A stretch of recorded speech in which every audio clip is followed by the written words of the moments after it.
So hi everybody, welcome along to Tuesday morning and this Discovering Buddhism module called Refuge in the Three Jewels. So we begin as we normally do by doing a short breathing meditation. We'll say some prayers together and then actually engage in the teaching. And in the teaching there's places for questioning and also for meditation. Let's begin with our first meditation. So please just get comfortable in your seat. You want to have your sort of back straight, your shoulders relaxed. Your head should sit evenly upon your neck. And you want to have your eyes partially closed or mostly closed, but a little bit of light comes in. And the eyes are sort of looking down towards the tip of the nose. Your hands and feet are just placed in a position which feels comfortable for you. So once you are sitting comfortably, just relax and let the body breathe itself.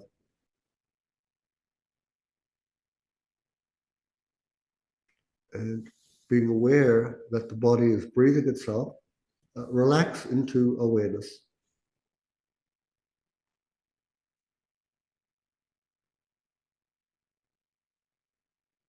And having the body breathe itself normally and naturally. Imagine that the ground beneath you is made of starry sapphire light, and the space above you is filled with rainbows and offerings. And directly in the space in front of you, at the level of your eyebrows, sitting on a lion throne on cushions of lotus, sun, and moon, is the Buddha Shakyamuni. It's golden in color, and he's surrounded by an assembly of other enlightened beings.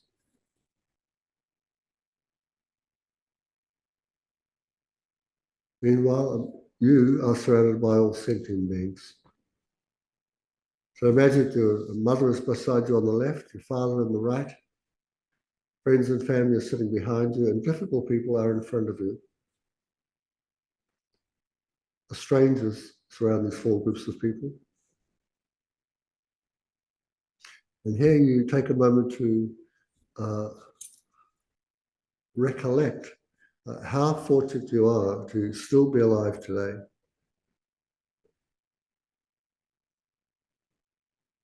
And to have the leisure and opportunity to attain your spiritual goals.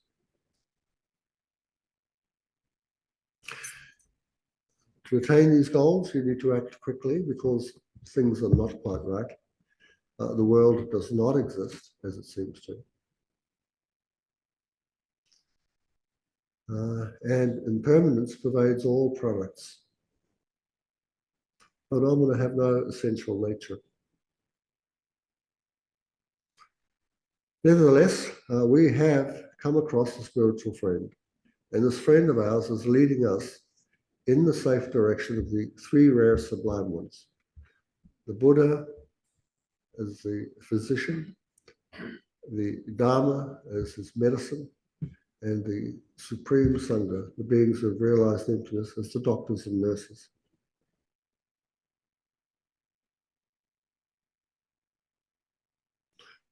So by relying upon these three rare sublime ones, our intention is to protect ourselves from suffering and its causes and to help others do the same, thereby preventing rebirth in lower realms or remaining in cyclic existence and abiding in personal peace. I think that you want to become fully awakened to accomplish your own purpose, of course, but to help others do the same.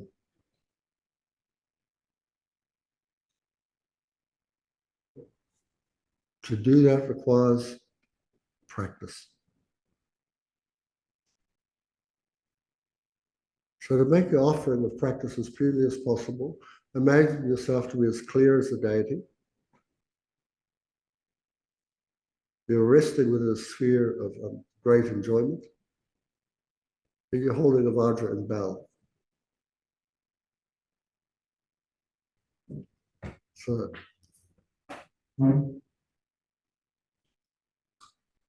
recollect the refuge prayer. And join me in saying, I go for refuge until I am enlightened through the Buddha, the Dharma, and the Supreme Assembly. By the merits I create through listening to the Dharma, may I become a Buddha to benefit all sentient beings. I go for refuge until I am enlightened to the Buddha, the Dharma, and the Supreme Assembly. By the merits I create through listening to the Dharma, may I become a Buddha to benefit all sentient beings. I go for refuge until I am enlightened to the Buddha, the Dharma, and the Supreme Assembly. By the merits I create through listening to the Dharma, may I become a Buddha to benefit all sentient beings. In response to this prayer of ours, from the heart of each enlightened being, lights of nectar stream down, and these dissolve into yourself and all the living beings surrounding you. And all of our negative karmas and obstructions are purified. And our health and lifespan, our virtues and Dharma realizations are all increased.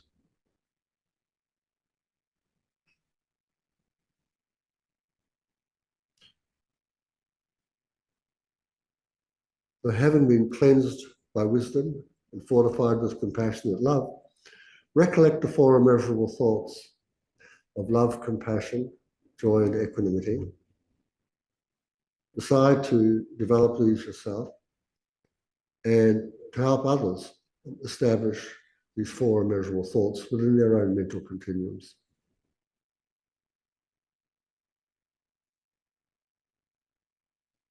To affirm that, join me in saying, may all sentient beings have happiness and its causes. May all sentient beings be free from suffering and its causes. May all sentient beings never be separated from the happiness that is without suffering. May all sentient beings abide in equanimity, free from the bias of attachment for friends and hatred for enemies. In response to this prayer of ours, imagine that from the heart of each enlightened being, lights and nectar stream down. And these lights and nectars dissolve into yourself and all the living beings surrounding you.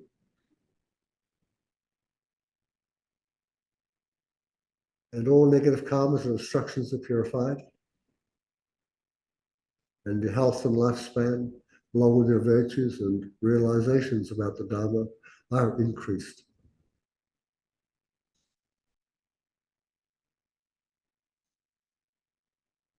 And purified and fortified. Inhale, and on the exhale, just relax.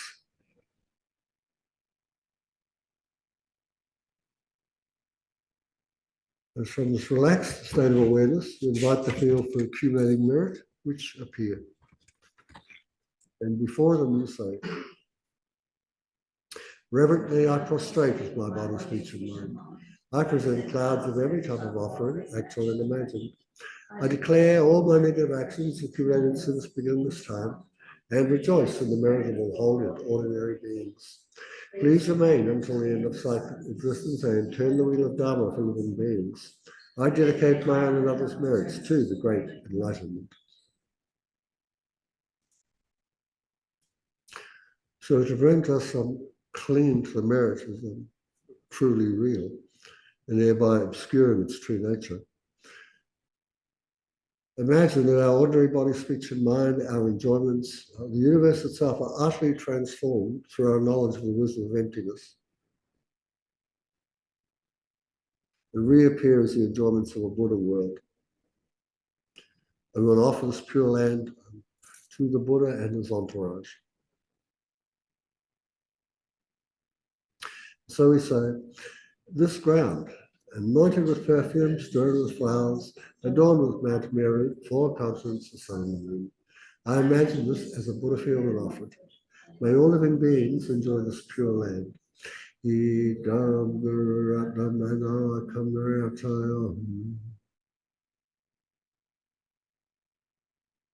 We've made this offering and the Buddha has accepted it, and he smiles at us with delight. And we gaze up into the face of the Buddha and look into his eyes. And gazing into the eyes of the Buddha, we recollect renunciation, this wish to definitely emerge from samsara. Bodhicitta, the mind that cherishes others more than oneself. And the correct view of emptiness and dependent origination. And recollecting these three principles aspects of the path, we aspire to become a fully awakened person, a Buddha. So induced by our wishes and prayers, there emerges from the Buddha a second figure who absorbs into us. And our form clearly becomes that of Guru Buddha.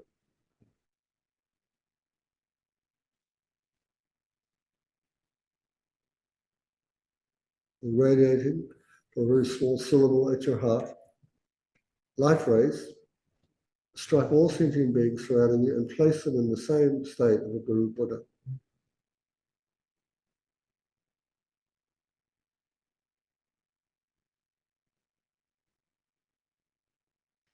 Each of us have at the heart a moon disk, which is the white syllable that's encircled by the mantra of Shakyamuni Buddha, which we begin to recite.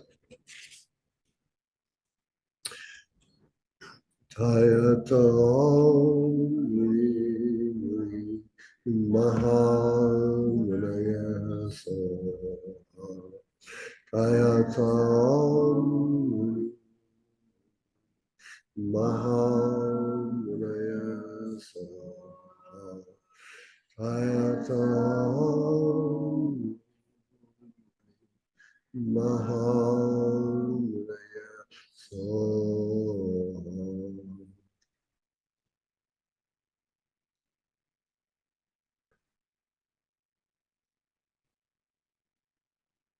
Imagine the sound of the mantras reverberating throughout space. The path of the Buddha is being shared with all beings.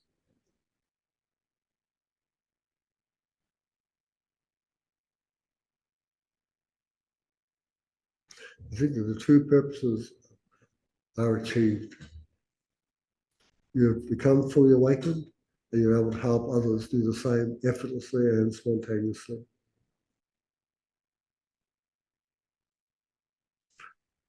Then you realize that all of this is purely on the level of imagination.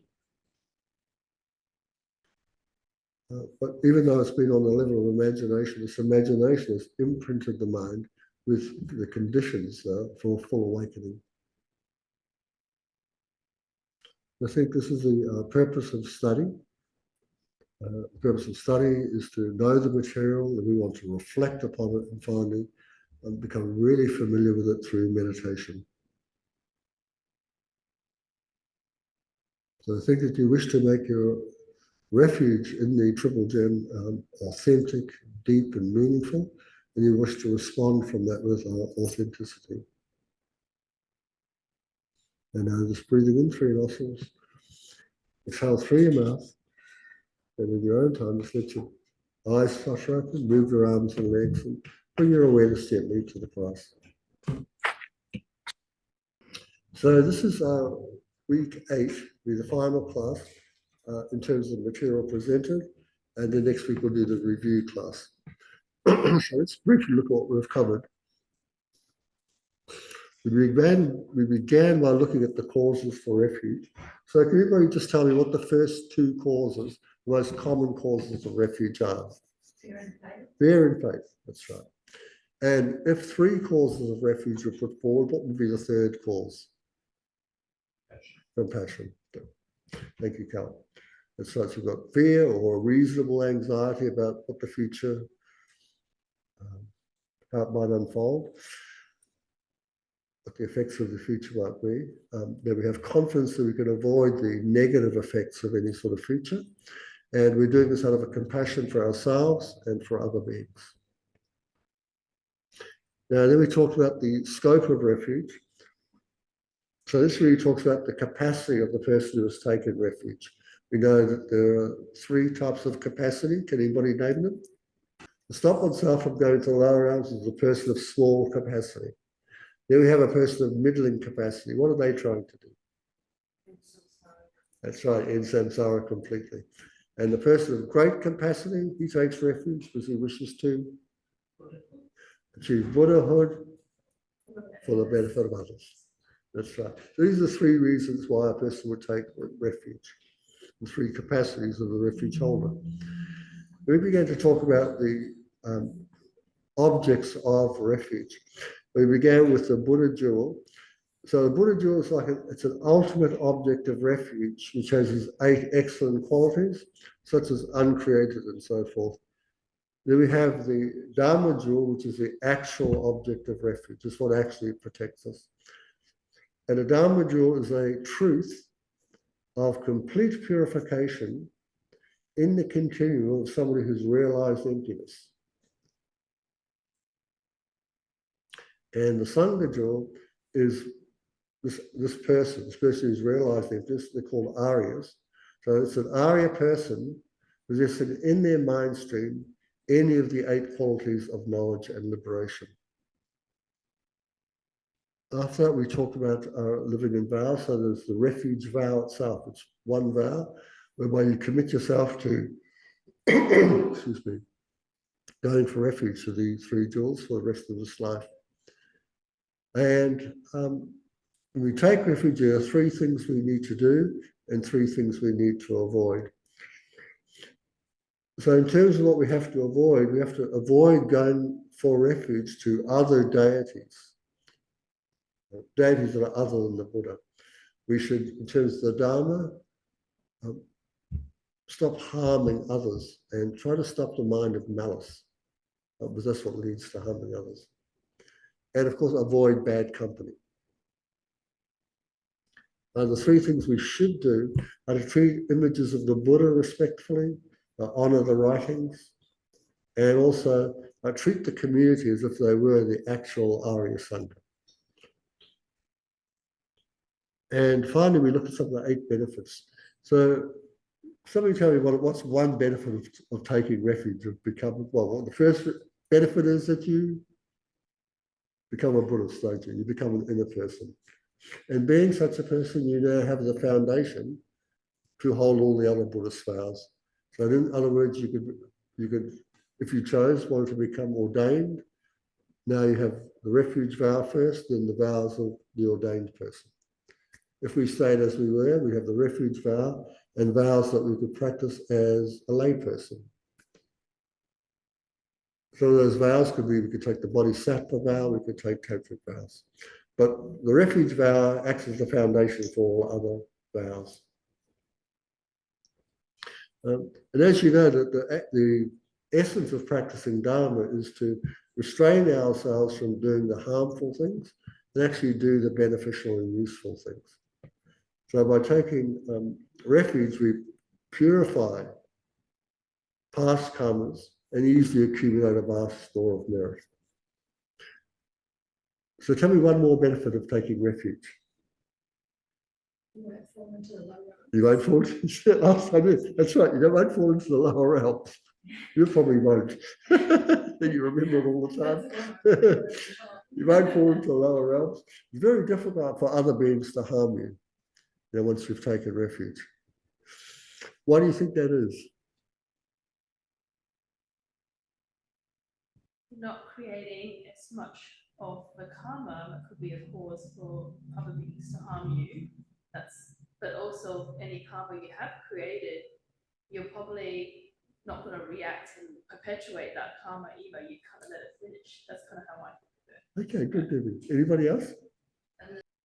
Yeah, yes, there is. Yeah,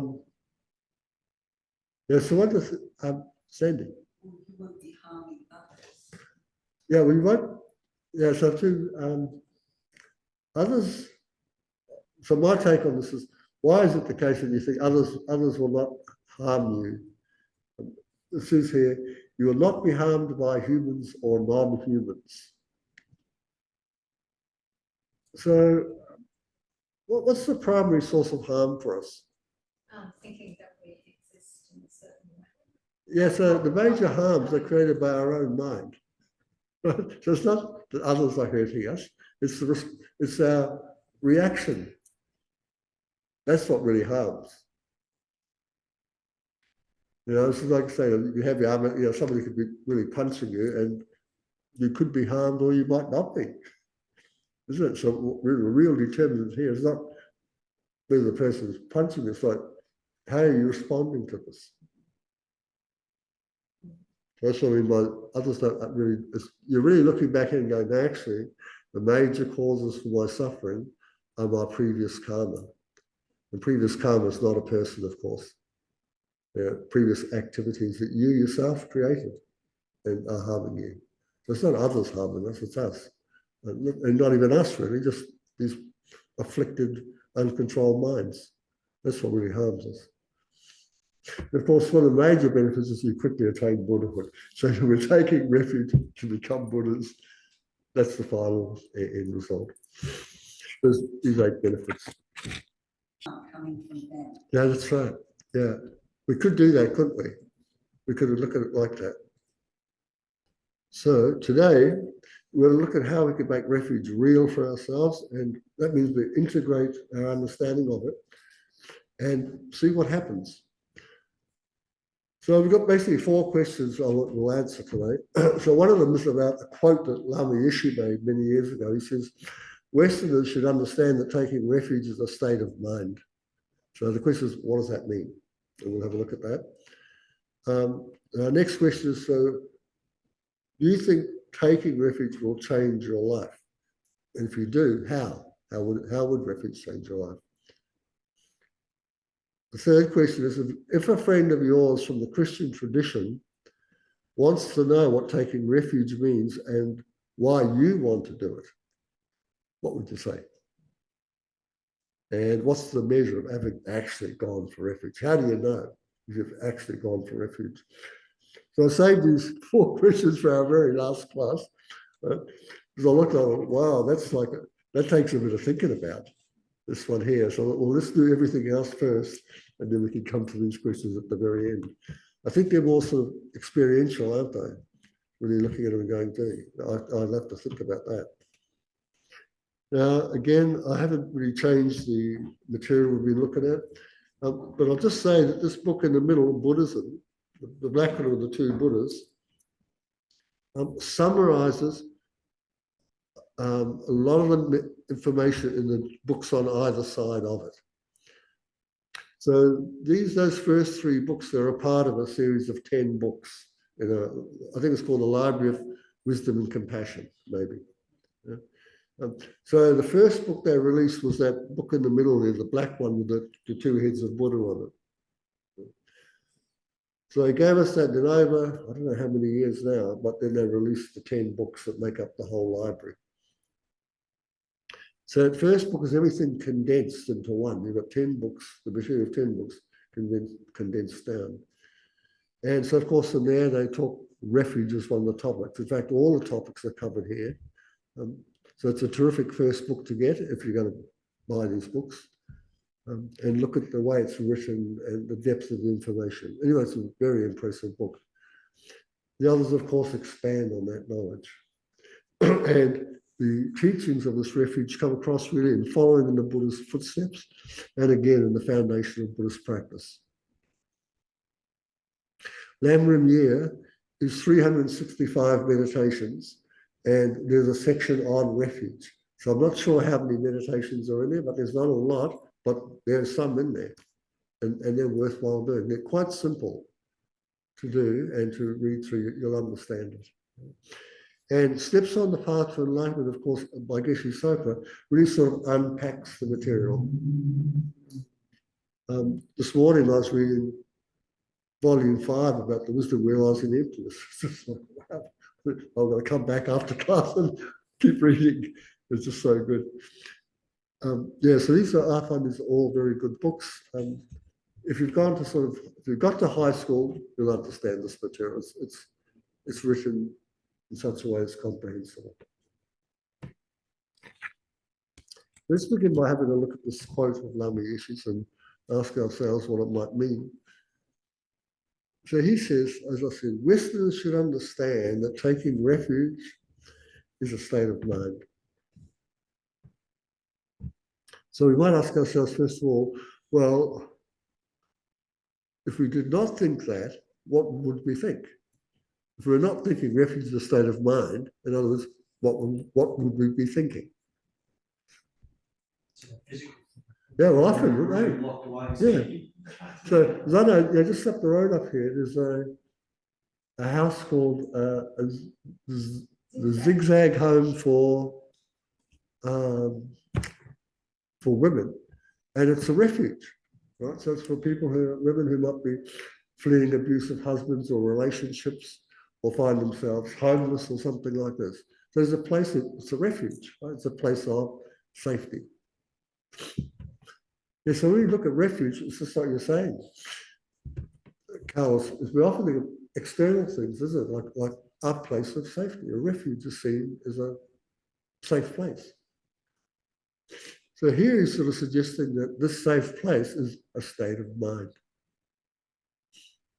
Yeah, what state of mind? Is it many states of mind, or what state of mind? Sometimes. So that would not be what we call the ritual of refuge. So the ritual of refuge, for us, if you become a Buddhist, you're required to do a number of things. One of them is to take refuge 3 times in the morning and 3 times at night. So that is the ritual of refuge. So what do? You say, you recite the refuge formula 3 times in the morning and 3 times at night. So that's the refuge ritual. But this is a bit like saying, as we know from other religions, it's like they do whatever they want to, but come Sunday, it's like, now I'm a religious person. So it's a bit like, you might look at it like that, as one way of saying it. Or if you're from some other religion, you might be wearing the dress of it or something and passing yourself as one, but in fact, you don't actually do it. You do something else. So reciting the words, as Geshe used to say, it's not necessary. But until you actually have your refuge, it can help you. So this state of mind, like what is that? So there's a number of different answers you could give here. And so there's one definitive, and then there's a whole lot of others that sort of support it. They are states of refuge, but they're not, they're temporary. So refuge is basically an inner transformation. It's not the ritual, like you're saying, just saying it, but actually don't behave like that. So that would not be refuge. In fact, many times you'll see the Lama say, not merely from the lips. Don't take refuge merely from your lips. So this state of mind is basically a blend of wisdom, trust, and compassion. So this state of mind. So we talked before, we said, what's the actual refuge? Oh, the Dharma, that's right, that's the Dharma. The Dharma jewel is the actual refuge, right? So what is the Dharma jewel? What is it? What's it made up of? Teaching of the Buddha. You've got teachings of the Buddha, codes of behavior, true cessations and true paths. This is the thing, right? The true cessation and the true path. So the actual refuge is the true cessation. But the true cessation is brought about through the true path. So what is being brought to cessation? What is it? So cessation is the stopping. It's not coming back, right? It's like the end of something. So you have created a true cessation in the mind. What is stopped? What's not coming back? Suffering and its cause. So the effect called suffering is not going to come back. You go, why? Because the cause is not there. That's why it's not coming back. I've removed the cause of it. So that is a state of mind, and that is your refuge. That's the actual deepest refuge. Now, you can also have refuge in other states of mind that are not that, but like I said, they're temporary, especially for us, like compassion, loving kindness, patience, faith. These are all refuges for you. These are places where you can bring, for instance, a temporary cessation of any afflictive type of mental disturbance. A state of deep concentration is also a state of mind, where if you're in that state of concentration, the afflictions can't attack your mind because it's on something virtuous and it's strong and stable, it stays there. So these are all our refuges, inner states of mind. The deepest one being this true cessation called emptiness. Emptiness is a true cessation. So once if you ever have such an experience, it's something you can trust in. The refuge is sort of like an inner state of trust and direction. So the direction means you have some idea of how the actual mind exists, and you got to like go in that direction.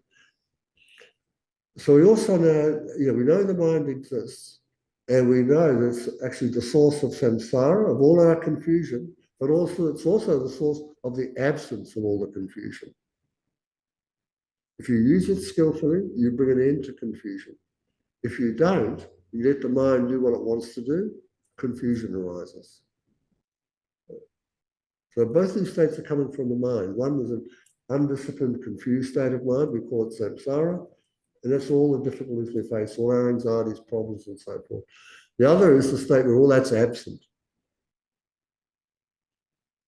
That absence, there's our refuge. So true refuge is not the ritual, but the state of mind that you've cultivated within and your confidence in it. So reciting the refuge prayer is like, so when you take refuge, Alexander Berzin calls it a safe direction. Refuge is another term for a safe direction.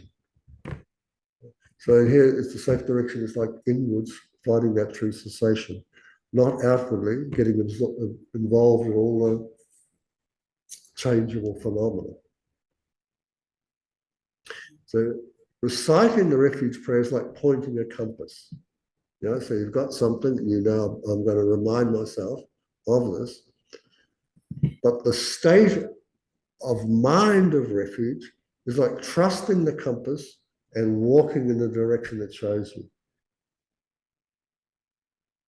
So like I know if you use this, okay, we've got the Dharma books, we've got all these talks, they're like our compass, right? The direction is you've all come here in this direction to hear this material.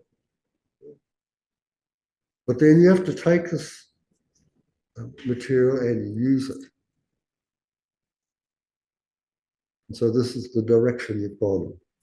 It's not just like saying hearing it or saying it. So you've got to act on it.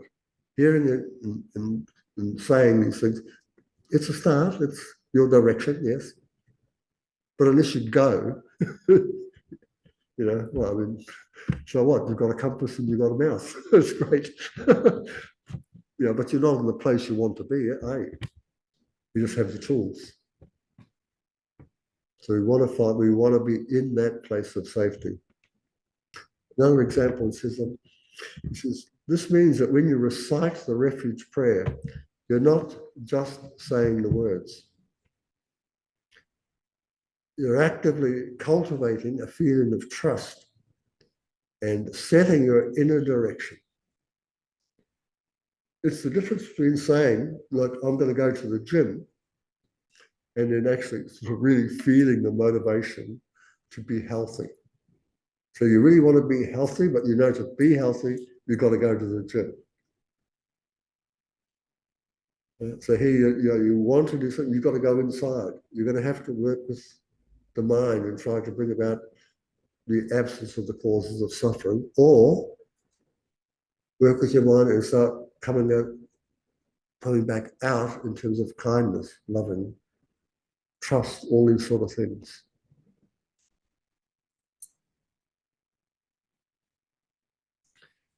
Now the Buddha, next thing I put together a slide that might support this. You see it can't. I hope it does. This is, Buddha says, Buddhas do not wash away negativities with water, clear away beings dukkha with their hands, or transform their own knowledge to others. They liberate by teaching the truth of reality. So this quite really means that the Buddhas are teachers, or like you say, like doctors, aren't they? The two analogies they use for the Buddhas is a teacher and as a doctor.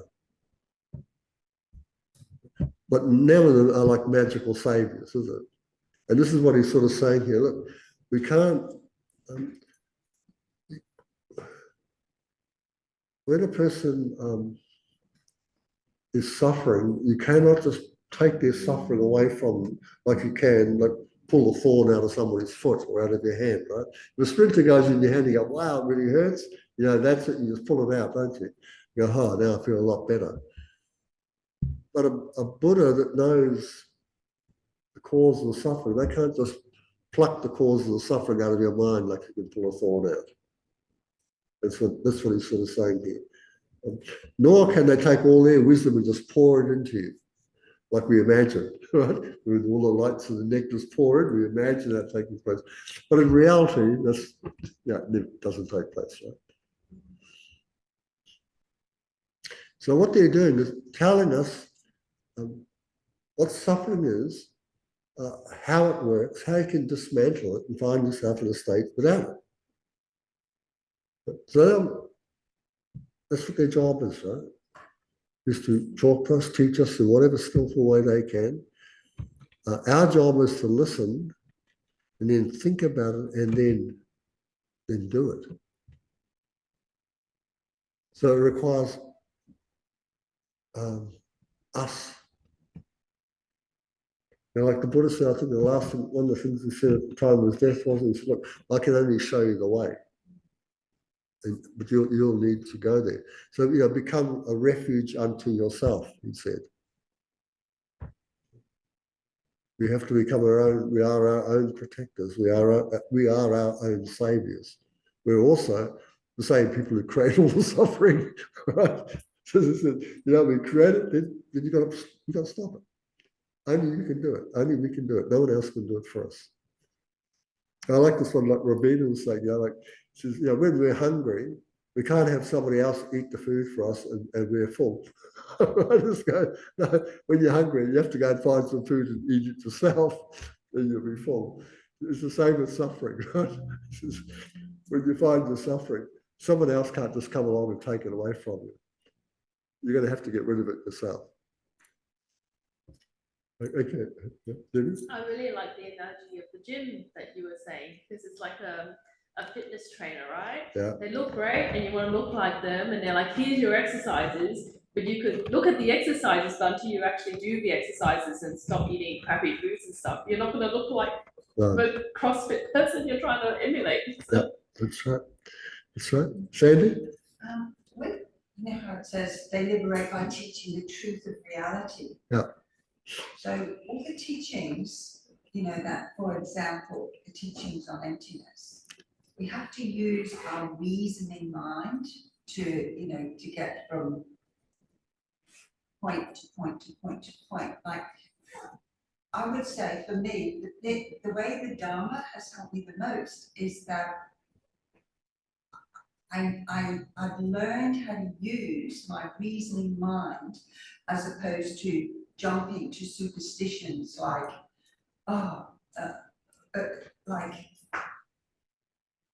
other religions are really superstitious. They're based on concepts that can't be explained with reason. Mm-hmm. So you develop this mindset where you're basically willing to accept anything if someone in religious authority says it. That's not so with Buddhist teaching. It's this capacity to use your reason mind. And so she's saying also that when we take refuge in the triple gem, we need to rely upon reasoning, thinking, wisdom, not just on the old term blind faith or be superstitious about them. We need to actually challenge our ways of thinking. And the lovely thing about the Dharma is it's permissible to challenge the Dharma. In fact, we should to become quite convinced that it's the truth. Again, so Sandy, for those of you in your mind, is now talking about, so a lot of the Dharma is not just based on, faith is required, but not the blind faith. And the faith is open to inquiry. So this quote here, we liberate, the Buddhists liberate by teaching the truth of reality. So this truth of reality was first explained in a teaching called the Four Noble Truths. So actually when we come to study Dharma, His Holiness often says, for Westerners, especially if we've got educations, right? So he says, go and study the two truths first. And out of the two truths, go to the four truths. The Four Noble Truths, we say that will lead you into taking refuge. That's the trajectory he suggests for people who've got some intelligence. So it's like you're saying, you come down to this truth of reality. So you see here the two types of truth, conventional and ultimate truth. You see that both of these truths are contained in the teaching called the Four Noble Truths. Conventional truth explains suffering and its causes, and also the methods it used to overcome suffering and its causes. This truth of reality concerns the truth, the third truth and the fourth truth, cessation and path. Cessation is specifically being the emptiness aspect of phenomena.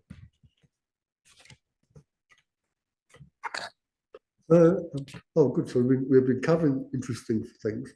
So basically here, what we just looked at, so what we want to take away from this, so the refuge is an active commitment, but we've got to act on what we've been listening to and thinking about. When we take refuge, it's an active commitment, not a plea for please, Buddha, save me, please, bodhisattvas, and so forth. I mean, you can do these prayers, of course, make requests to Tara to help us to the medicine Buddhas. But the actual refuge is like you've got to do something more than that. It's great that you ask for that and you believe they exist and so forth. But while they can help in some way, the cessations and so forth, they're up to you. You've got to create a path. You've got to bring about the cessations. And lastly, this refuge is like a sort of a inner state of trust. I'll tell you what's coming up in the next, but well, how do we have the trust? Why do we have trust, right? So when we take refuge, we should expect some sort of changes to take place within us. And they will take place, sometimes quite quickly, but most often over a period of time. And you can, if you're sort of paying attention, you'll notice these changes. Like you said last week, Sue, right? If you're actually doing this, you will be changing. And this is a lovely thing, it's a deliberate change. You're doing it. You make these decisions and you see what follows. And what will happen, of course, is while you change. And people who know you will notice those changes. Now, if your changes are getting worse, there's something you've misunderstood about the three jewels. Right? The changes should be for the better. So what sort of changes, right? So, like I said, you can expect a progressive shift in your way of being, in your direction. So one thing that should happen is a sense of relief. Now, I don't know if this happens to you guys, but I know it happened to me. The first time I came to a Buddhist teaching, I had immense relief. And what it was from was me trying to work out how things existed. So I was like, maybe, what was it? 95, so I would have been 41. So I first came to Langri Tangpa Centre when I was 41. So I think Intra first came to Dharma when she was 40s. So yeah, I think, well, that's about right. Anyway, what had been driving me all throughout my life was two questions, like what is true? And what do I mean to be doing? Right? They're my two things, and I don't know. And I'm 41, and I walk into the centre, and I hear that it was great. The teachings were on the Four Noble Truths. I have no idea what Geshe was talking about, really. But then when he came to emptiness, it was like, geez, this is what I've been thinking about. I didn't know what the word meant or anything like that, but I had this idea. And he just said a few things. It was like, I really felt like I could have leapt off the chair and gone, wow, you got it. Thanks. I never thought that. Thank you. It's like, that's done. I got the answer. Now the thing is, what do you do with the answer? Geshitashi Seri. Yeah, but it's this thing, you walk away, it's like, wow, it's a big deal. But then, like, what do you do with it? And so one of the things is, well, you know what to do and what not to do. It tells you that. It's like, here's the starting place. You might not have the big picture of like, what am I going to do with the rest of my life? You'll know that you have a life and there's some things you want to do with it and some things you don't want to do.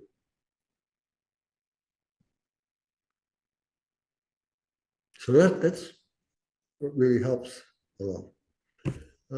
And what you'll also find is that your mind will become tamed. So like for me, once you understand it, like for instance, that teaching on karmic cause and effect, when they talk about substantial causes and the effects, when you have the idea like the seed produces its effect, you go, okay, I've got a seed there. I know that over time it transforms and you get this little shoot or a sprout, and then a little bit more time goes by, that seed has disappeared, now there's a sprout growing there, and with a little bit more time, that sprout will disappear, and I'll get a shoot, and a bit more time, I get plant, and so forth. So there's what they talk about, the substantial cause turning into its effect. So you can look at it and go, okay, yeah, I agree with that, that's true. Then you experience suffering. Right? Now you know suffering is an effect. And you go, okay, what's the substantial cause for my suffering? It can't go like this because Sandy doesn't turn into my suffering. Sue doesn't turn into my suffering. She doesn't turn into my joy. They're not the major causes of your suffering and joy. You have to stop yourself going, thinking that they are.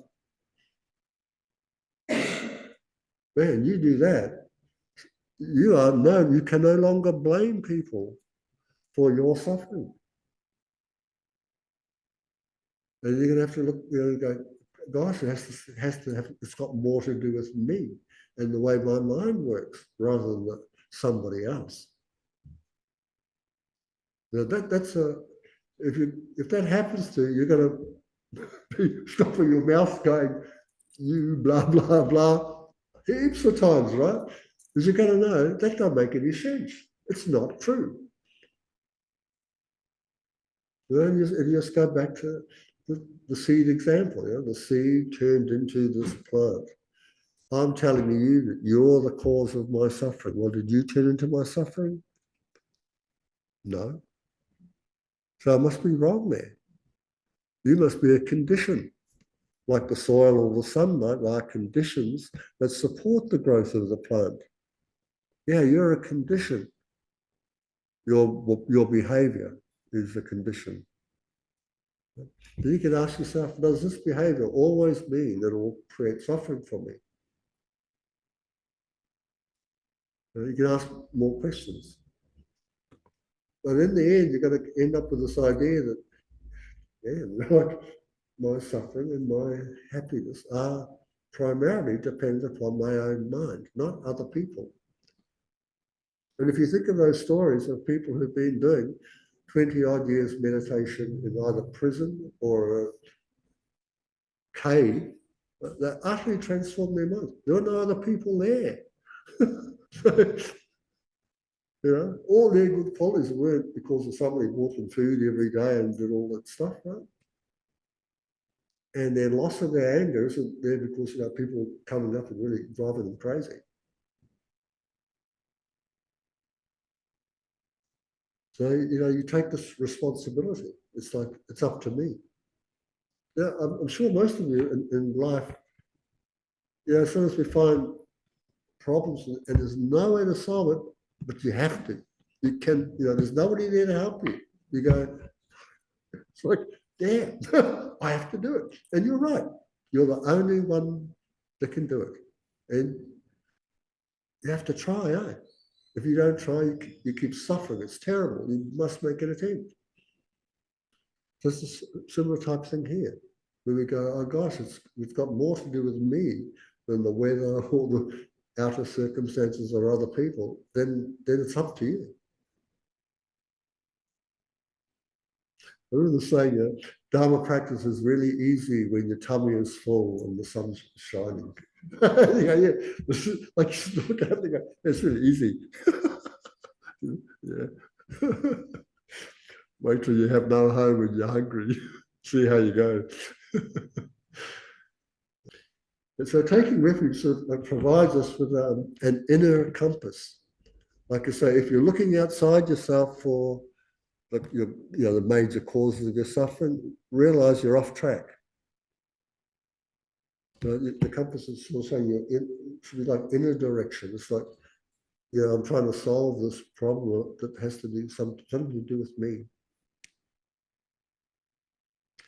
And in fact, so I've often brought up this example of like Miffy and I. One time she told me to take out the rubbish. And I got so cranky, like I was reading a Dharma book and good read, go and take the rubbish. I was like, I'm going, what, blah, blah, blah. And I'm blaming her, But I remembered that seed analogy story. And I just thought, it can't be. It can't be her. And I was like, my mind is gone, it's her. But it can't be. It doesn't make sense. So I had to sort of sit there and, which is hard. Your mind's going saying one thing to you, but your logic, one way is just a habit, So anyway, I'm sitting there thinking, so what's the cause? What's the substantial cause? What's the deeper cause? If it's not Miffy, she's a condition, what is it? And so I'm sitting there thinking, trying to work out, and I finally get this answer. And it seems to me that it's true because again, on half the time I nearly leap off the bed. It's like something I've never thought of before, but it seems true to me. Yeah, so Dharma will show you like what the causes are and how these causes are producing their effects. So in my sort of trying to work out like how I've done this, like if I go, it's not Miffy, then what is it? It's got to be me, something to do with me, but what? It has to do with thinking. Because if I'm not thinking, I'm not upset. Right? So what am I thinking when I get upset? What am I thinking when somebody asks me to do, what's my deeper thought when somebody asks you to do something and you get upset? Why? Why do we get upset? So I'm doing this. It does have that. Strong sense of self, like. Yeah, there is that. But what does a strong sense of self want? You have a strong sense of self. When I go, I don't want to do that. That's a strong sense of self, right? Yeah. So I come up with the same idea that you came up with, Cal, right? I'm upset because I don't want to do it. It's as simple as that. You're telling me to do something that I don't want to do. I'm upset. Right? So and I thought it was correct. And I thought, oh my God, I've really discovered something true about myself. Right? And I thought, so what do I do about that? You know, how do I oppose that? Anyway, so, so I think I'm on the right track here, Cal, just like you. Years later, I read in one of the, I know it's verse 7, I think it's in chapter 9, 8 or 9, in Bodhisattva's Way of Life. Finding its fuel of mental discontent in the prevention of what I wish for and in the doing of what I do not want. Anger arises and destroys me. So when I found that, I also, oh, that's what I thought. Thank goodness I'm on the right track. So that's why it's had such a deep impact on me for all those years. Because I sort of worked it out and come up with an answer, and then had my answer later on affirmed. So that's it. It's like she's asked me to put out the rubbish, which prevents me doing what I want to do. Read my Dharma book. Right? Being prevented from what I want to do, I'm upset. Being asked to do what I do not want to do, I'm upset. But there are the conditions. Like I say, the deeper cause is a strong sense of a reified self, not a real me that is being prevented from doing what I want to do. There's a real me that's being asked, to do stuff I don't want. So the self appears to be more than just the label, doesn't it? And so if you grasp it to be more than just the name, you're going to find yourself with problems. More than just a name imputed to the aggregates. So over time, you'll find it's just sort of, the Dharma is, for most of us as beginners, I think, is you make the mistakes first, and then you start questioning them. You start questioning your own behavior, or this mistake, and what's it doing to me? And this is a lot of Dharma work. It's this analysis. Instead of us going to a psychiatrist and telling them our problems, and then they ask us the questions, we ask ourselves the questions. We ask ourselves the questions. And although we're not very good at it, especially as beginners, there is a way of doing it. It's in the text. You just follow along. You ask this question first. See if this is the case. Then you ask the next one. Yeah. Or like I said, you read something like the Bodhisattva's Way of Life, and then you come across a verse or something that applies directly to you, and like you know it, right? I'm upset when I'm prevented from doing what I want to do. I don't like doing what I don't want to do. There it is. So when that happens, your anger will arise. And what will happen when it does? I remember Miffy saying this, put the rubbish out, she just walked out. So it had no effect on her by going,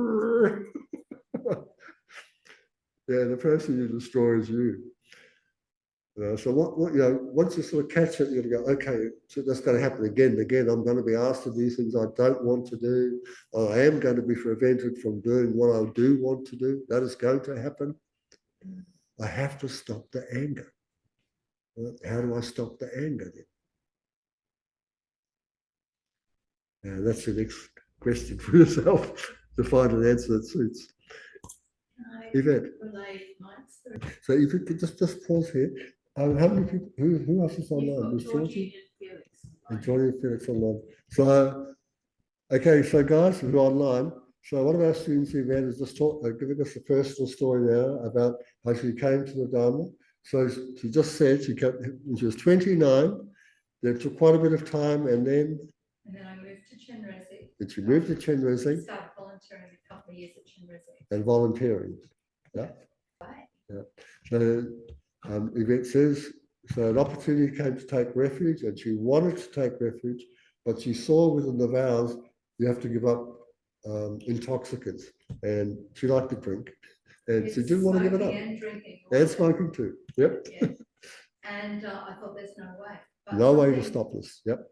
and the second, So Yvette is saying, so she attended a teaching by Venerable Sapel, and Venerable Sapel said something, it was like a light bulb moment, and so you could give up intoxicants with this light bulb moment. yeah. Wow. Straight away, like, So she found a light bulb moment, she could give up intoxicants and I could take refuge. Okay. But so many years later, we ran into friends who were actually really good friends because she took up smoking again. and even though I was saying the refuge prayer every day, I wasn't, I was Yeah. taking the So vows now every Yvette day. is saying, so every day she would be taking refuge, but every time she did, of course, she knew she was breaking this particular component, this vow, which is to avoid intoxicants. So I had this incredible guilt. Okay, so then lots of guilt. You got some solutions. Okay, so Cheryl just raised an interesting quorum, which is, that, say it again, Cheryl, the first part was it to supplicate or to take refuge often, is that right? And which seems to go against, All the teachings of take responsibility for yourself. okay, which seems to go against this idea that you need to take responsibility yourself. Right? Okay. Yeah, so that takes place when I think when you think that you're supplicating something external to yourself. But actually, when you're doing the supplication, it's really to remind, you're really trying to remind yourself to acknowledge your own Buddha nature and to work in harmony with it. Right? To take refuge in what you already have. It's just saying, remind yourself again and again, like come home to yourself. Meaning here, the mind is actually free. It's like, you know, when you supplicate, you're saying, come on, come on. like you're encouraging somebody for something or to do something. Right? But the supplications here are really directed at ourselves, Cheryl. And what we're talking about there is like the inner Buddha, our inner potential. So we need to rely on the outer three jewels, they're the causal, to create or to bring about or to reveal the inner three jewels. I think supplicate can be a difficult word because it can have lots of connotations. So if we use words say honoring instead, because that's similar, because we're kind of honoring our Buddha nature, we're honoring the Buddha. And by taking refuge, like I find, I don't know about others, for me, that's something that works really well. My refuge vows, I'm honoring. Yeah, and but first to honor it, you need to realize to remind yourself to do it. And that's where the supplication plays its part in that. Yeah, it's like a supplication is like a way of encouragement. You're encouraging yourself.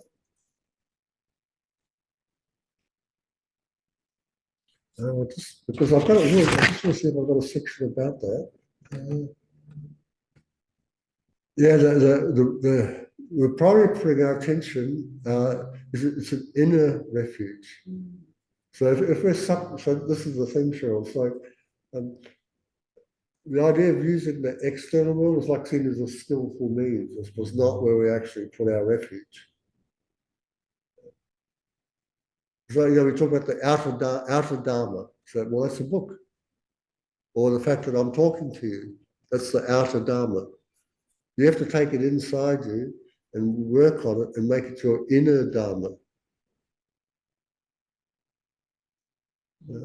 And then what the supplication is like, well, come on, like, get a hold of your inner Dharma, right? Like, use it. Give you, like, encourage yourself, you can do this, you can do this. You've got everything there. The word supplicate, that actually means like, please. Yeah, that's right. Yeah, like, and who are you talking to? It's yourself. You're talking to yourself, please, come on. Yeah, it looks like, it feels like, isn't it, if you're going outer. But gee, if you are, like, what's this thing outer that you're going at? What is the outer thing that you're supplicating here? That's right, and that's tied into emptiness and Depends arising, that's right. So a lot of the, like the historical Buddha, he's gone, right? So we can't be supplicating him. His mind stream is not gone, of course. Right, so you go, so what about this? So if you're supplicating that, you go, okay, so there's the mind stream of the Buddha. Is that something separate from me? So you've got to. It's quite difficult because the way we have grown up and been educated is primarily subject-object, and there's a big duality, and it's for real. In fact, I've just been reading about this yesterday, and this comes from the Greeks, and it's adopted like that, right? And we're still running with Greek philosophy, and now we've got Asian philosophy, and it's completely different. They go, there are no intrinsic entities, there are no entities with essence, which is what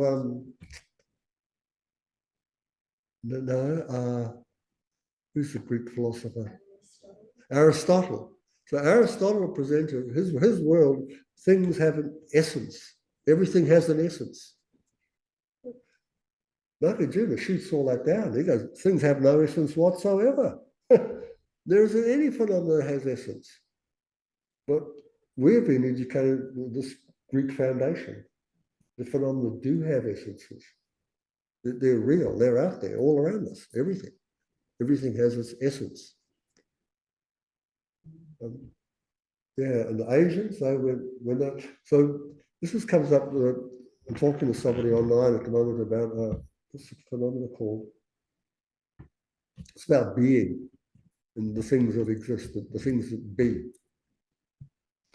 Anyway, so this person I'm in touch with, she's writing a dissertation, and she's looking at how phenomena exist. And so, of course, being educated in the Western system, what do you rely on for that? Well, science. And so she's now looking at the science, and of course down to the, what's it called, a very, very, very small? Yeah, and what's that type of quantum physics? So she's into quantum physics, right? So quantum physics, no essence there either. Things have no essence. That's what they've discovered. So we finally got that. Western philosophy, we've got Kierkegaard, and he's going, you guys are all asking the wrong question. We should be asking about the words themselves. Then we've got Buddhism, who holds no essence, and then we've got the Greek philosophy that holds essence. And we've got the Greek and the Christian thing mixed together. But like I said, our science has shown no essence. And Buddhist reasoning has shown no essence. So there's nothing like out there as a real thing, so you just go, no, okay, these ideas, all this is about, they're sort of inner prayers, they're inner ways of encouraging ourselves. Now, later on, you see, of course, when we take up, it's relying upon a teacher. Right? So we have the teacher. And Moses says, look, see the teacher as being indivisible from the deity. So teacher and the deity are the same. See the deity as being indivisible from your own mind. So when you're praying to deities, guess who you're praying to? Yeah, oneself in the future.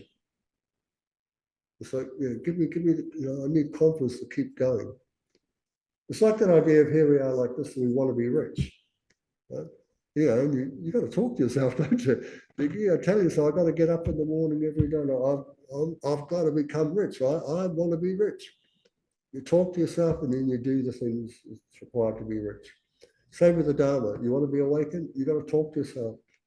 7-point mind training says begin by talking to yourself. So this way of imploring is we're really talking to ourselves, trying to encourage ourselves to develop particular states. Georgie had a question. She says, if you're taking refuge or the vows, do you need to go to a geshe specifically? Is it like a formal session that has to be done with a teacher? Good question. They encourage that. That is encouraged to have a living being pass the vows on to you. There's as you know in the Dharma, there's a lineage. So, so it can be done like that. But you got to remember, so I don't know if it's strictly required or not, because for instance, when you take the Bodhisattva vows, you can do it in front of a statue. And you think, well, that statue like, represents the Buddha, but in a way is the Buddha too. You don't even need to have a statue. In fact, you just need your own mind, because that's what it all comes down to. But I think, Georgie, as far as that's a good question. Perhaps you can ask somebody. I'll try and find out. It's a good question. At the back.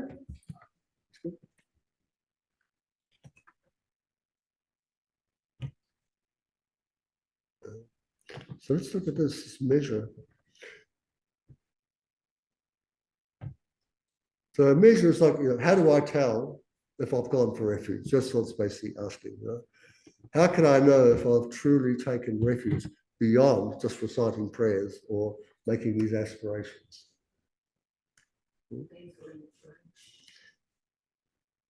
Things will improve. Well, you will. So, so like I said, when we ask these questions, they're not simple questions, are they? I mean, you're going to have to sort of sit there and, have a real big think. And I know for myself, I use the AI as a helpful way to think. It's like, I can't think of anything. I'll ask the AI, this is a smart question, give it a question. It'll pop, you go, oh, now I've got something to work with. But sometimes these questions, I just go blank. I don't know how to answer it. So some assistance is required to help me, so I often use something else. And I go, that says what I'm trying to say. I went blank, but I agree with that. That's what I'm trying to get at. So basically the measure of going for refuge is to have a deep, unwavering confidence in the three jewels as your ultimate source of protection. Good coming up.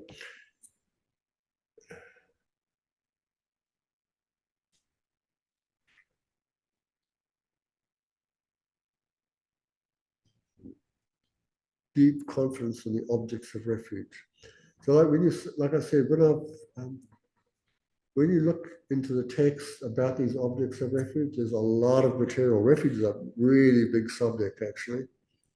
They keep asking yourself, what is the Buddha? What is Dharma? What is Sangha? What is it relatively? What is it ultimately? What is it causally? What is it effectively? You've got all these different ways of looking at it, and then there's all this information, and gradually you've got to put it together and have it make sense for yourself, don't you?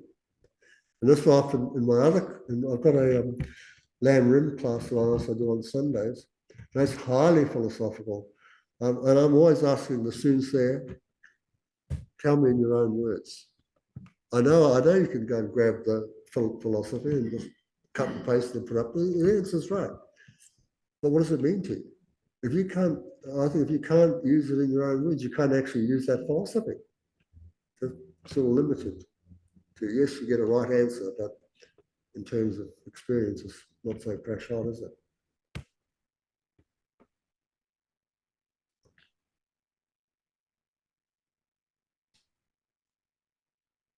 So this is another analogy. He says it's like being lost in a storm.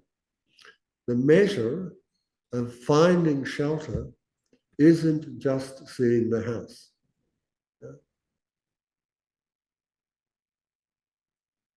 It's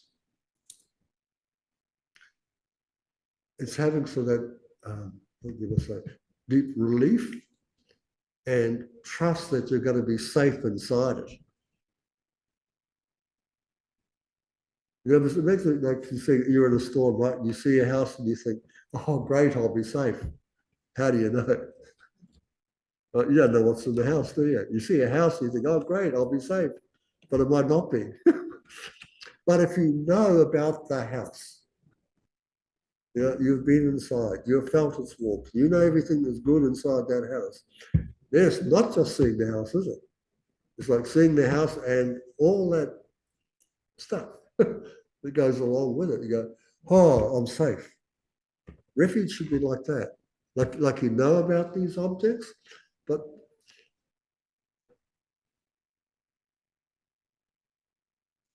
some sort of experience you want. Okay, just do this quick meditation and then we'll do the last couple of things. So, okay, get comfortable, everyone. Just straighten your back, drop your shoulders. And just gently bring your awareness to the natural rhythm of your breath.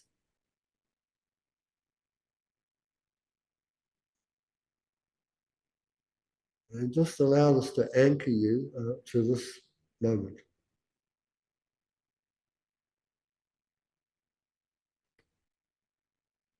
So when you feel lost or stressed out, where does your mind instinctively turn for safety?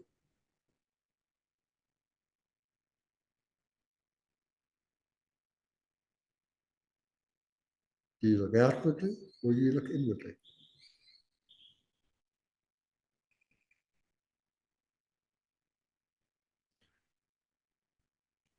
Now, true refuge is not a single event. It's a progressive inner shift in your priorities and sense of direction.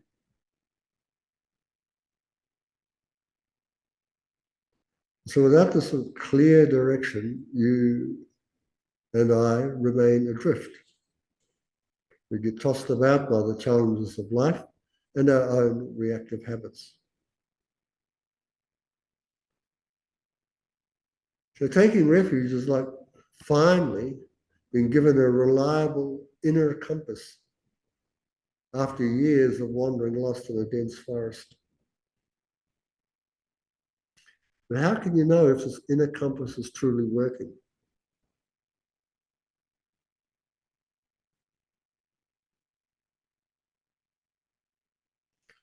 The measure is when your reliance on it becomes your default setting.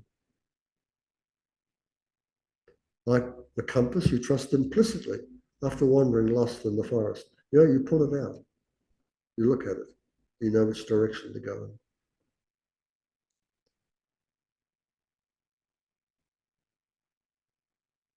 So how might this sort of shift to the inner rather than the outer? How does this shift your approach to daily problems? Or how might it shift your approach to daily problems?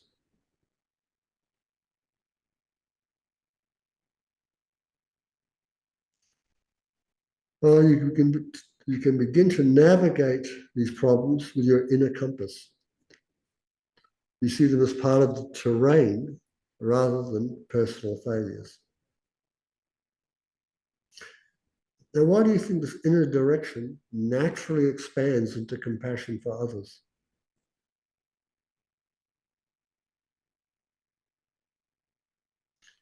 This is because once you have your own compass, you see everyone else wandering in the same dense forest with no direction.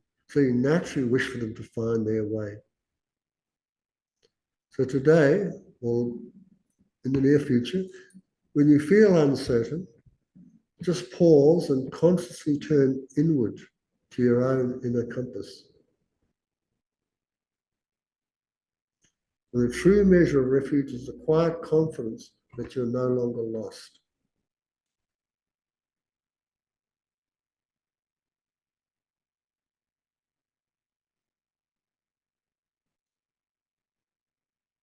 Breathing in through your nostrils, exhale. Hi.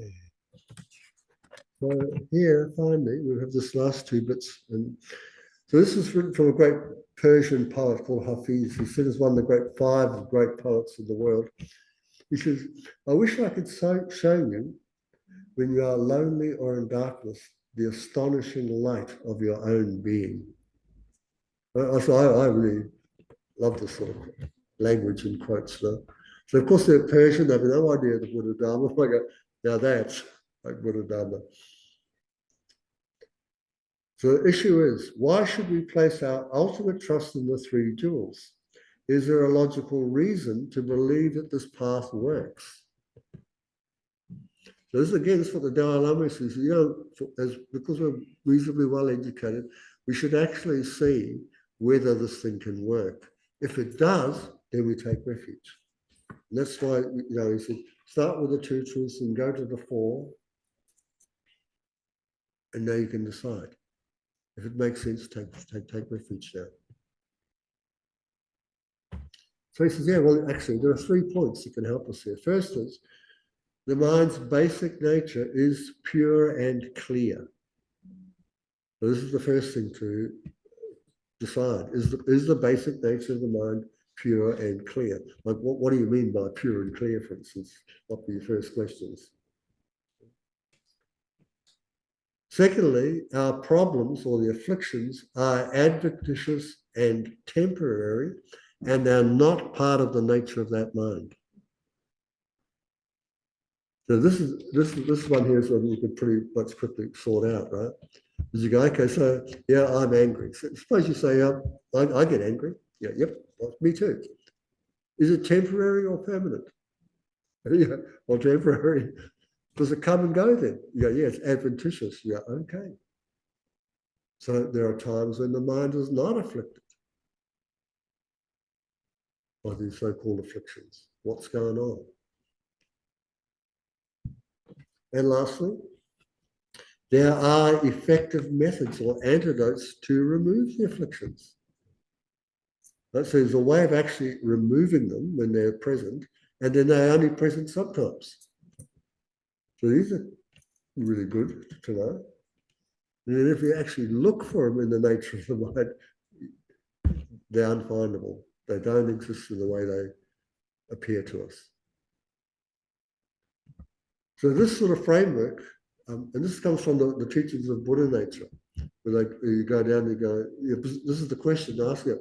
If suffering can be overcome, like why? And well, the nature of your mind, these things that just arise occasionally, adventitiously, and you can knock them out. The ability to knock them out is the methods of the Dharma, how they actually exist. This is the description of the Dharma. So we trust the Buddha because he was the one who fully realized this. We trust the Dharma because it's the collection of all those powerful antidotes. And we trust the Sangha because they are our companions who are actively applying the antidotes. Therefore, these 3 points provide a logical foundation for taking refuge. They turn it from a simple plea for help into a confident and practical strategy for uncovering your own natural goodness. So we have a complete, it's a very different take, the Eastern take than the. When we come to explain it to others, so Christianity, they have God, Christ, saints, and angels. What do the Buddhists have? Arya Buddha. What else? Buddha. Buddha, Arya Buddha. What to say? Okay. Next one. They rely upon the Bible. What do the Buddhists rely on? The Dharma or the text, so forth. They are asked to develop faith and love and to abandon sins. What are the Buddhists asked to do? Yeah, for similar things, aren't they? And finally, they have these ideas that you can, there's a state called heaven, there's another state called hell, and there's a state sort of between them called purgatory. That's their presentation. So remember, so we sort of know this, right? Even if we're not practicing Christians, this is the general presentation. When it comes to the Buddhas, they've got the Dharmakaya, Shakyamuni Buddha, heaps of Buddhas, the Bodhisattvas, the deities, the Arhats, the protectors. They're all the things that the Buddhists rely on, very much like the Christians are relying upon Christ, the angels, Mother Mary, God. There's something, right? There's their number one object of refuge. In terms of text or how to explain it, well, the Buddhists have got lots of commentaries. They've got the sutras, there's scriptures, there's tantras, and of course, there's always the realizations. So these are the much more deeper thing. When a person realizes something, that's much more, has a greater impact than if you just read it. Yeah. What are we, in terms of what are we to do with all the study? Well, we use the skillful means. We use compassion, we use bodhicitta, we use wisdom, we use faith. We are to abandon the negativities. A lot of similar type things here. In fact, in terms of that section here, this is what nearly all religions have in common. They're just different in terms of what texts they use and the ultimate objects of refuge. And the Buddhists also have, this thing called, all the different realms of samsara. They have the bardo states, they got liberation, and they got enlightenment. So you can see a lot of similarities there, isn't it? Different words, of course, different meanings for a lot of these things. So, so if the Christian were to say, Mum, why are you doing this? What are you going to say? This is the whole thing that's led, to lead up to it. I just want you to think about this. What would you say? And here you could say, what I'm trying to get here is there are some similarities. It's not so different. So if you were talking to a Christian, you could say, just as you put your faith in God, Jesus, Mother Mary, and so on, I put my faith in these things. You rely on your Bible? Well, I've got this. So first, I think it's always good to start with similarities. It's not so different. And then, then when you talk about, in particular, what do we mean, like the Buddha? Who's Buddha? So, well, there was historical Buddha, external Buddha, but then I'm really talking about Buddha is the mind that's awakened. I'm taking refuge in this fellow who opened his mind, who woke up. I've got a mind. Why can't I wake up? You can. That's what he's saying. It's quite different from this idea of like original sin. We're quite separate. He's going, no, the nature of our mind is exactly the same nature of the Buddha. So forth. And I can rely upon texts and so forth to help me and so forth. So if you say, just as the Christian has taken refuge in Christ or in the Lord, so that's the direction that they want their life to follow, isn't it? To be a good Christian or a good whatever, a good Muslim. That makes no difference. I want to be a good practitioner. It's the same with us. You say, the direction I want to put my life, I want my life to go in this direction is more compassion, more wisdom, more skill. Right? That's what I'm trying to develop. And like in these other religions, you cannot become, the principal deity. Right? You can't become Allah. You can't become God or any of these things. But in here, we can say, I can become a Buddha, not Shakyamuni Buddha. There's a different Buddha, but Su Buddha, Sandy Buddha, any Buddha. I can be called that. And you have to say, why do you want to do it, Mum? So, well, I'm just sick and tired of the confusion. Like there's things like you're sick of, and there's things you want to develop. Again, so it just comes down to Well, what is it you don't want and what is it that you do want? And I believe that these two things come about by following this path. I found it takes a lot of work to make it simple. But if you can get it simple for yourself, that I don't know, it seems to go in a bit deeper. Can you say that the Sangha are an ultimate refuge? I'm sorry, the Sangha? Yeah, can you say that the Sangha are an ultimate refuge? It depends what Sangha. So if they're the Arya Sangha, yes. Yeah, they're the ultimate, yeah. If you look at Buddha, he's the ultimate Sangha refuge. He's the Sangha. And of course, in the end, we become that too, Cheryl. We become the ultimate object of refuge. We are a Sangha member. We are the Sangha jewel, the Dharma jewel, and the Buddha jewel all at once. Yeah. So, gosh, I'm sorry, folks. Last meditation, eh? Is this okay for you, just to get a general idea, right? And you can, there's no harm just to help yourself go. So, why have you become a Christian?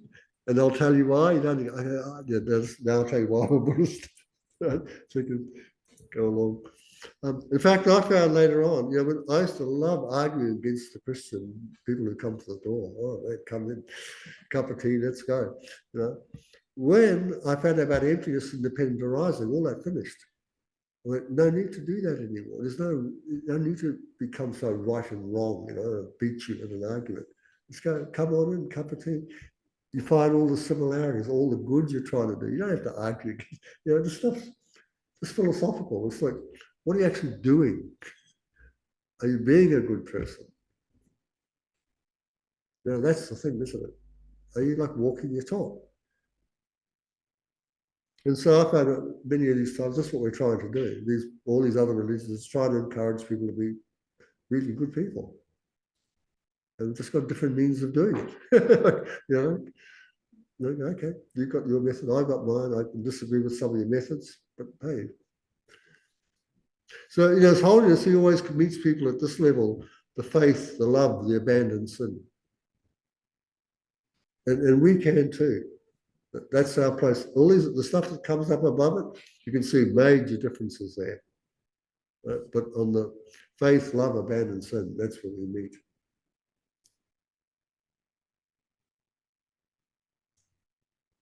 Okay, let's leave that and that. This is the thing, right? Your refuge should be like a state of mind. The deepest refuge is when the mind creates a true cessation, meaning no causes for suffering there. That's your actual refuge, a place where there is no cause for suffering. There's no cause for suffering, you can't suffer. That's the place you want to be in. Now they call it the state of peace. This is, it's not like a peace that's blank or a peace you don't do anything. It's like a peace you can do anything that's really useful. Right? Because there's no disturbing emotions that get in the way.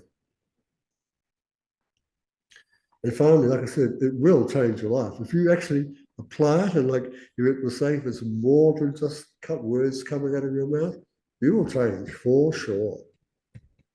And for the better too.